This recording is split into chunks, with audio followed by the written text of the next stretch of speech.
High Court could add more contentious cases to busy lineup. The Supreme Court term that begins next week is already full of contentious cases, including fights over abortion and guns. But the justices still have a lot of blank space on their calendar, with 4 more months of arguments left to fill. As is typical, hundreds of cases have piled up over the summer awaiting the justices' review. Before the new term opens Monday, the justices are expected to announce some additional cases they'll hear. Monday will be the first time in more than a year and a half the justices have heard cases in person rather than by telephone because of the coronavirus pandemic. Here are some cases the court could announce it will hear in the coming months. An abortion case already on the court's calendar for December involves Mississippi, which is asking the justices to be allowed to enforce a ban on abortion after 15 weeks of pregnancy. The Mississippi law was enacted in 2018 but was blocked after a federal court challenge. Other abortion cases are waiting in the wings. Among the new appeals are cases from Arkansas and Missouri over their laws limiting abortions of fetuses with Down syndrome. Lower courts blocked those laws, but an appeals court upheld a similar law in Ohio. Religious groups also want the court to weigh in on a New York regulation that requires health insurance plans to cover abortions. The regulation upheld by lower courts exempts certain religious organizations, but the groups say it is still unconstitutional. The court could wait to act on some or all of the pending abortion cases until it resolves the Mississippi case. A case on the court's calendar for November deals with the right to carry a firearm in public for self-defense.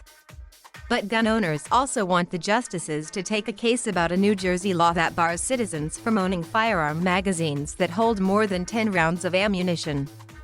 The group says that magazines that hold more than 10 rounds are standard for some of the most popular handguns in America. They want the court to say that New Jersey's law and similar bans in 7 other states and the District of Columbia are unconstitutional. Again, the court might wait to deal with the New York gun case before acting on the gun magazine case. A Catholic hospital is asking the justices to wade into the issue of transgender rights and overturn a lower court decision in favor of a transgender man who sought to have a hysterectomy. Mercy San Juan Medical Center near Sacramento declined to allow the procedure to be performed at its facility, saying it was an elective sterilization that violated the hospital's ethical and religious obligations. The patient, Evan Minton, got the surgery at a different hospital. He sued under a California law that bars discrimination. The justices could also vote to hear election law cases. In one District of Columbia, residents want the justices to reverse a lower court ruling that they're not entitled to voting representation in the House of Representatives because they don't live in a state. The Biden administration, meanwhile, wants the justices to hear a challenge to federal election law brought by Senator Ted Cruz. Texas. Cruz's challenge involves rules about repaying a candidate for federal office who loans his or her campaign money. Under the law, a campaign can repay the candidate up to $250,000 with money collected after the election.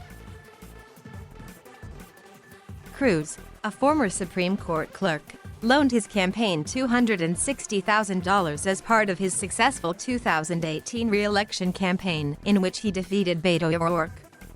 The express purpose of the loan was to challenge the law. Several cases the court is weighing involved when law enforcement officers may be sued for violating people's constitutional rights. One of the cases concerns a passenger in a vehicle who was fatally shot by police in Hayward, California. The driver was suspected of being drunk, and there is a dispute over whether the officer was facing a threat when he fired the fatal shot.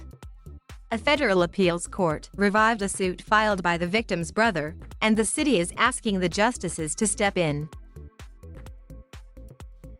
Union opponents in Washington state are challenging a public records law that allows unions, but not the general public, to obtain contact information for in-home healthcare workers.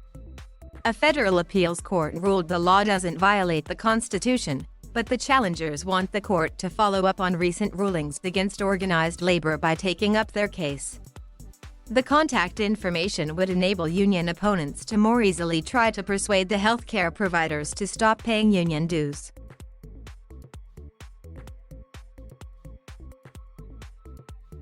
Thank you for watching. Please subscribe.